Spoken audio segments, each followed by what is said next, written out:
Yang Sobat Iska di seluruh wilayah Kabupaten Tulungagung dan sekitarnya. Apa kabar hari ini? Semoga sehat semua ya. Baik, kita jumpa lagi dalam acara Talkshow pada siang hari ini, yang dalam hal ini mengambil tema yaitu menjaga anak dari COVID-19. Baik, di sini sudah hadir narasumber dari RSUD Dr. Rizka Kabupaten Tulungagung, yaitu Dr. Emi Yulianti, spesialis anak. Apa kabar dokter? Alhamdulillah sehat. Alhamdulillah. Kelihatan ceria sekali ya dok ya? Oh iya, karena kita selalu berhubungan dengan anak-anak, jadi harus tetap ceria. Iya betul, dokter anaknya aja begini cerianya ya. Gimana anak-anaknya sakit datang ke Iska langsung sembuh, lihat dokternya. Baik dok, ini sudah ada beberapa pertanyaan dari Sobat Iska yang akan langsung saya sampaikan ke dokter, dan mohon nanti dokter untuk memberikan jawabannya. Baik dok, begini, bagaimana cara menjaga kesehatan anak saat pandemi ini dok? Sebenarnya untuk menjaga kesehatan anak saat pandemi ini ataupun saat tidak ada pandemi tidak jauh berbeda. Kita harus menerapkan pola hidup bersih dan sehat. Jadi kita memberikan anak itu gizi yang seimbang. Gizi yang seimbang sesuai dengan usianya. Jadi kalau anak umur di bawah 6 bulan kita harus memberikan ASI eksklusif. Kemudian mulai diberikan makanan yang bergizi sesuai dengan tahapannya. Jangan lupa untuk menyiapkan makanannya juga harus disiapkan secara bersih. Yaitu ibunya sering cuci tangan. Selain cuci tangan untuk dirinya sendiri, harus, kalau anaknya sudah bisa diajari untuk cuci tangan, diajari anaknya untuk cuci tangan. Kemudian peralatan untuk memasak juga harus bersih. Kalau bisa kita tidak menggunakan makanan instan, makanan yang alami, bikin sendiri lebih sehat dibandingkan makanan instan. Yang kedua yaitu untuk higien sanitasinya harus jaga kebersihan. Kalau mau memberikan sesuatu ke anaknya, cuci tangan dulu. Kalau di masa pandemi ini kita usahakan tidak kontak dengan keramaian. Jadi anaknya tidak dibawa ke luar rumah. Kalau bisa di rumah saja. Dan itu bukan hanya anaknya yang di rumah saja. Orang tua juga ya dok ya? Karena yang membawa penyakit bisa aja orang tuanya. Karena banyak kejadian bayi umur 9 bulan positif konfirm dengan COVID-19. Masa bayinya bisa lari-lari sendiri keluar? Berarti kan yang membawa penyakitnya orang tuanya yang jalan-jalan keluar. Kalaupun terpaksa untuk keluar rumah, ya diusahakan jangan rame-rame. Iya, berarti ya dok ya, kita harus selalu stay at home, dan yang penting kita harus juga jaga kebersihan. Dan untuk anak-anak, untuk pola makannya kita sesuaikan dengan usianya berapa, begitu ya dok? Ya, dan terutama kita harus masak makanan sendiri. Nah, karena kalau kita kan nggak tahu higien sanitasinya, kalau kita beli di luar, ini bersih apa enggak ya? Ini bersih apa enggak? Jadi kalau kita masak sendiri, kita tahu ini yang tak masak ini memang bersih. Dan untuk anakku nanti saya yakin sehat. Apalagi kalau kita memasaknya dengan cinta, pasti rasanya lebih enak. Iya, betul Sobat Iska. Masaknya harus dengan penuh cinta dan kasih sayang. Betul ya dok ya? Supaya kita juga imunnya juga bertambah, up imun istilahnya. Begitu ya dok ya? Baik dok. Terus ini ada lagi pertanyaan. Oh belum, masih ada lagi penjelasannya. Baik, kita simak. Jangan lupa olahraga. Jadi stay at home itu bukan hanya anaknya disuruh diam di rumah, kasih handphone, mainan HP. Enggak. Harus olahraga. Olahraganya olahraganya nggak perlu olahraga dibawa ke gedung olahraga, nggak harus seperti itu. Bisa olahraga di sekitar rumah sambil berjemur, olahraga ya, permainan dengan orang tuanya, senam-senam ringan. Kalau yang sekarang lagi ngehit kan TikTokan nih. Nah, boleh main TikTok di luar rumah sekitar jam 9, jam 10, 15 menit sambil berjemur kita TikTokan. Sudah cukup ya, Dok, 15 menit itu ya? Cukup 15 menit setiap hari, tapi harus setiap hari dikerjakan olahraga supaya keluar keringat, anaknya happy, jadinya kan tidak gampang tertular penyakit. Iya, berarti tidak hanya orang tua aja yang berjemur, anak-anak pun juga harus berjemur di rumah dengan melakukan aktivitas mungkin di halaman rumah ya, Dok ya, sambil senam atau tiktokan mungkin, atau main bola ya di teras rumah boleh, asalkan kita bisa sambil berjemur dan bermain yang bisa meningkatkan imunitas tubuh kita.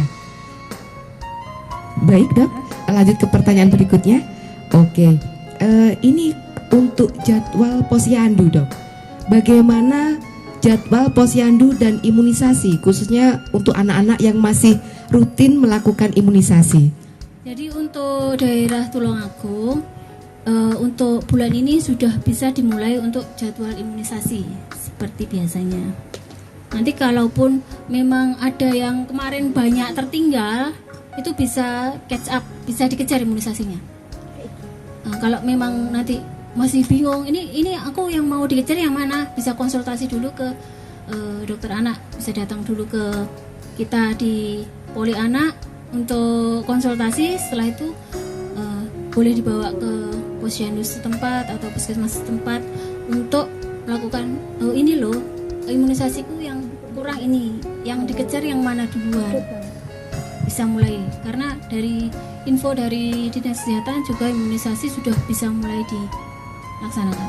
Oh baik, berarti sebelum melakukan imunisasi terhadap anak, kita harus konsultasi dulu kepada dokter spesialis anak. Setelah itu baru kita bisa melaksanakan imunisasi terhadap anak tersebut. Kalau begitu. Imunisasinya sudah rutin, boleh langsung. Tapi kalau untuk yang kan kemarin sudah berapa bulan ini nggak ada imunisasi kan? Iya. Nah, itu untuk kecapnya kalau memang masih bingung, nanya Bu Bidanya masih bingung nih, ini yang mana yang dikerjakan duluan, itu boleh konsultasi ke kita. Baik, berarti untuk ibu-ibu yang punya anak-anak yang jadwal imunisasi itu kalau masih bingung bisa langsung datang ke RSUD Dr. Rizka Kabupaten Tulungagung. Gitu ya, Dok ya? Iya. Baik, selanjutnya begini, Dok. Ini resiko untuk anak yang terinfeksi COVID itu apa? Gini, jadi faktor resiko untuk tertularnya COVID-19 itu yang paling besar adalah orang dengan komorbid, penyakit kayak diabetes, hipertensi, penyakit paru, dan orang tua, orang yang lebih dari 40 tahun, dan anak-anak. Kenapa kok anak-anak rentan? Karena sistem imun anak itu masih rendah dibandingkan orang dewasa. Apalagi anak-anak di bawah 5 tahun, itu sistem imunnya masih jelek sekali. Jadi diusahakan supaya anak-anak ini tidak tertular. Ya caranya gimana ya? Ya itu tadi, orang dewasa yang serumah itu tidak membawa virus. Jadi kalaupun orang dewasanya itu terpaksa untuk keluar rumah aktivitas, nah, saya kerja loh dok, ya nggak apa-apa, tetap kerja. Tapi pada saat masuk ke rumah, ganti baju, mandi dulu sebelum kontak dengan si keluarga anak. di rumah. Ya, keluarga di rumah. Jangan lupa cuci tangan juga. Baik. Selanjutnya begini dok, anak-anak itu kan tidak semuanya mau memakai masker. Lah, itu gimana jika anak-anak yang diajak keluar tidak mau menggunakan masker? Itu apakah ada alternatif lain sehingga anak itu gimana ya supaya nyaman menggunakan masker, atau mau lah paling tidak begitu? Kira-kira gimana dok solusinya kalau misalkan anak tidak mau menggunakan masker? Nah sekarang ini kan banyak masker yang lucu-lucu itu loh. Iya betul, Nah, karakter ya dok ya. karakter. Pasti kalau diberikan masker yang lucu-lucu, anaknya pasti mau pakai. Tapi kalau memang untuk anak-anak di bawah 2 tahun, itu memang susah kita untuk nyuruh anaknya untuk memakai masker. Ya diusahakan tidak keluar rumah. Kalaupun terpaksa harus keluar rumah, ya jangan ke tempat yang ramai.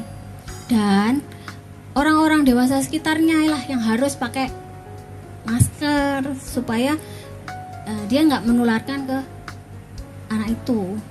Di mana-mana kan sekarang di tempat umum wajib pakai masker. Jadi kalau saya pribadi, kalau ada orang dewasa kita bawa anak-anak kemudian tidak pakai masker, ya boleh kita mengingatkan, minta tolong maskernya dipakai.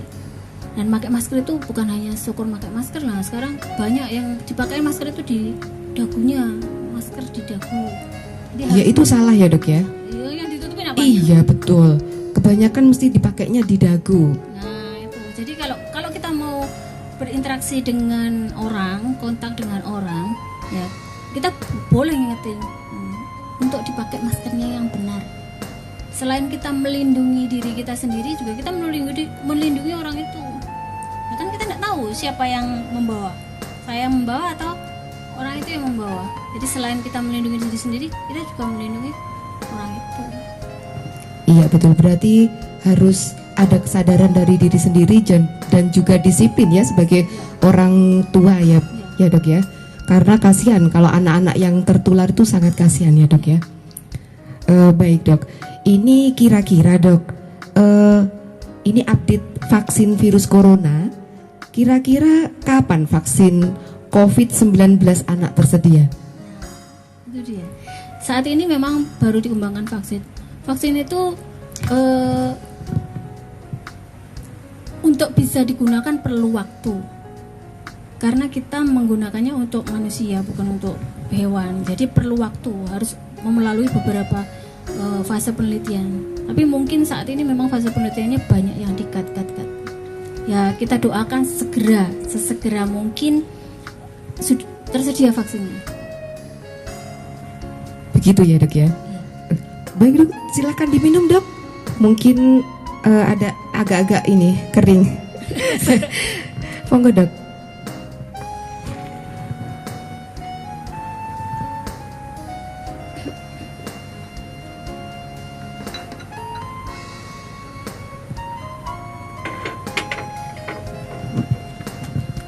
Seger ya.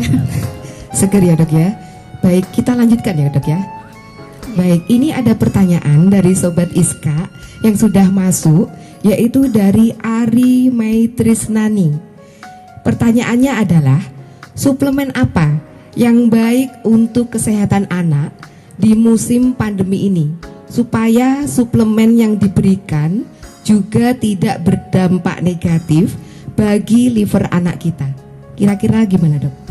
Oke, saya itu biasanya berpesan untuk ibu-ibu yang berobat ke kami, bahwa nggak usah bingung-bingung mikir vitamin apa ya dok buat anak saya, vitamin apa ya dok buat anak saya. Tuh, di ASI, kalau memang dia masih ASI eksklusif 6 bulan itu, di ASI itu vitaminnya banyak, mikronutriennya banyak, kekebalan tubuhnya banyak. Jadi kalau dia masih ASI, dia tidak perlu untuk ditambahi lagi vitamin, karena memang kebutuhan kita untuk vitamin itu cuma sedikit. Untuk anak-anak yang sudah mulai makan, kadang kan anak sudah minum susu kan, nah, biasakan membaca di labelnya susu itu loh, banyak kan tulisannya vitamin. Kalau sudah cukup dari makanannya itu, kita tidak perlu menambahkan lagi vitamin yang lain. Jadi yang penting sebenarnya pola makan yang bergizi. Kalau makannya sudah bergizi, kemudian ada susunya juga, itu vitamin tidak banyak dibutuhkan untuk tubuh kita, karena tubuh kita itu tidak bisa menyimpan vitamin. Kalau kita sudah ini dari makanan sudah cukup, ditambahi vitamin dari luar, ya vitamin dari luar itu akhirnya dikeluarkan juga untuk tubuh. Jadi yang penting makannya harus bergizi. Nah, vitamin itu boleh dikasihkan untuk anak-anak yang pada saat itu mungkin kondisi tubuhnya lagi turun, boleh diberikan. Vitamin di luar itu banyak macamnya dan sebagian besar itu isinya mirip-mirip. Oh begitu ya dok ya. Iya. Jadi cukup dari makanan yang bergizi aja. Tetapi jika anak kondisi kurang fit, orang tua boleh menambahkan vitamin, tetapi atas dasar dari konsul ke dokter spesialis anak. Begitu. Baik dok, kira-kira menurut dokter para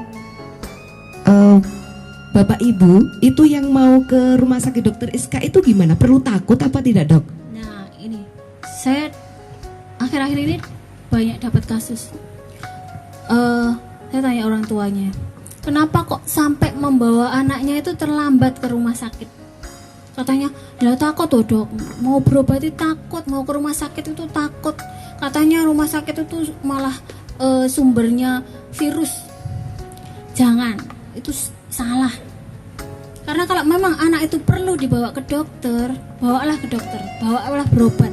Kalau memang perlu dibawa ke rumah sakit, bawalah ke rumah sakit. Karena kami di rumah sakit dokter Iska itu pegawainya, dokternya, tenaga medisnya, tenaga paramedisnya itu kita secara berkala sudah di screening kan, screening. Jadi kalau memang ada yang screeningnya positif, kita istirahatkan. Nanti setelah dia sudah bebas COVID baru masuk lagi. Jadi jangan takut membawa anak untuk berobat. Kalau memang perlu berobat ke Iska, kalau memang perlu bawa anak itu ke dokter. Banyak kasus-kasus itu dia datang dalam kondisi yang sudah jelek. Jadi kita yang ngobati lebih susah. Begitu ya. Jadi orang tua juga harus tanggap di rumah. Kita harus selalu perhatikan bagaimana perkembangan pada anak kita di rumah. Apakah anak itu misalkan tidak mau makan, mungkin kita cukup biasanya diberi susu aja dok, wes gak apa-apa susu aja gitu ya dok, yang penting susu begitu. Kadang roti aja, tapi ternyata lama-kelamaan mungkin asupan gizi yang masuk kurang. Akhirnya anak jadi dehidrasi, jadi terlambat penanganan dan dibawa ke rumah sakit. Biasanya sudah kondisinya sudah kritis ya dok, bahkan seperti itu. Jadi penanganannya pun juga lebih sulit kalau seperti itu.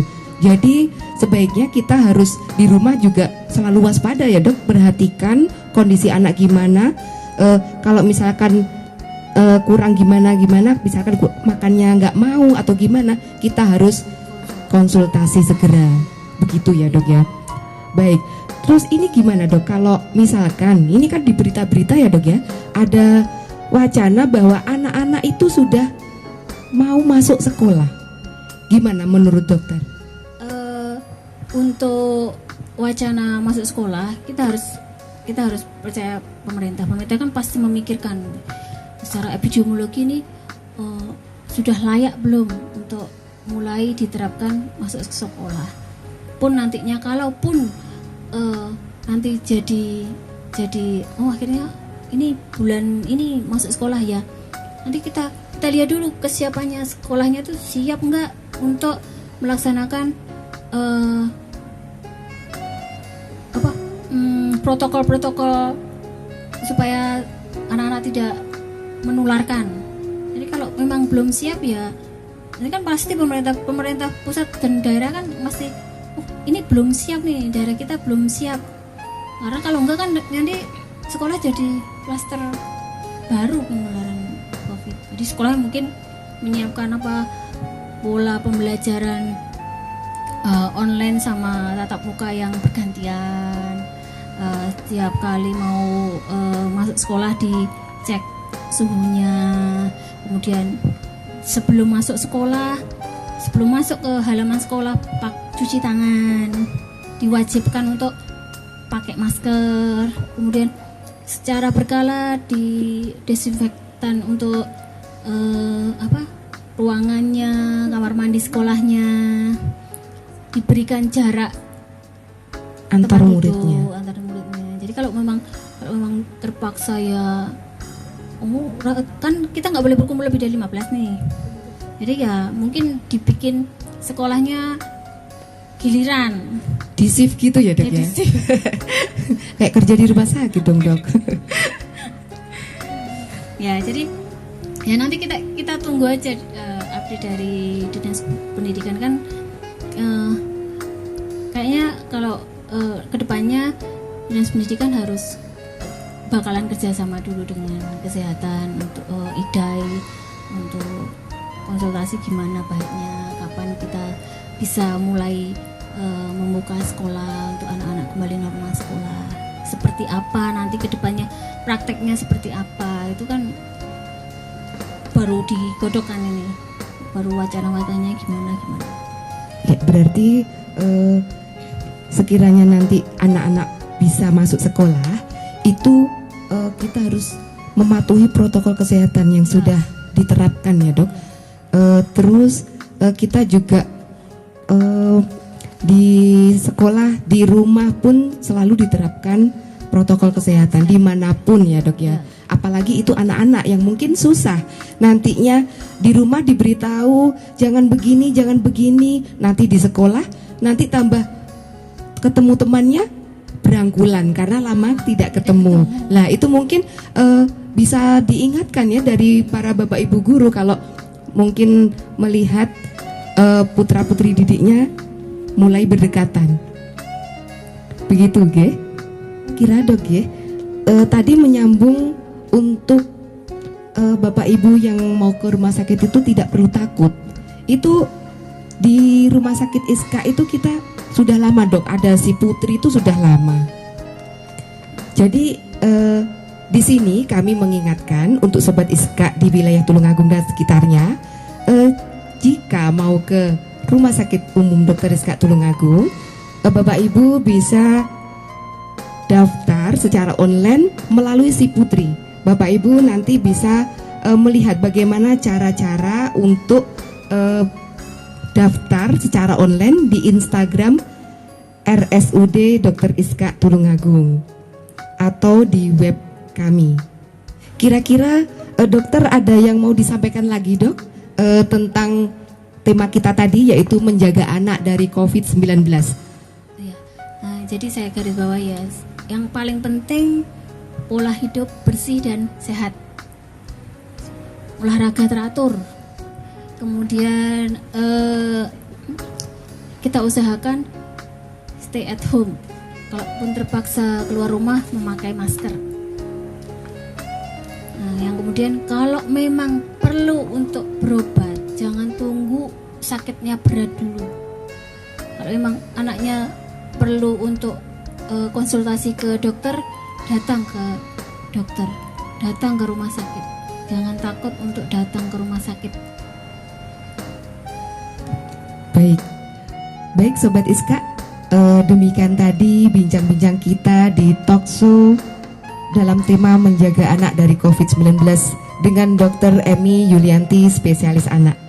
Dan yang pasti kami ingatkan sekali lagi, demi menjaga kesehatan kita bersama, kita harus selalu terapkan protokol kesehatan, yaitu jaga kebersihan, stay at home, pakai masker jika keluar rumah, dan cuci tangan pakai sabun dan air mengalir, juga makan makanan yang bergizi. Baik, terima kasih. Sekian, wassalamualaikum warahmatullahi wabarakatuh. Terima kasih dokter.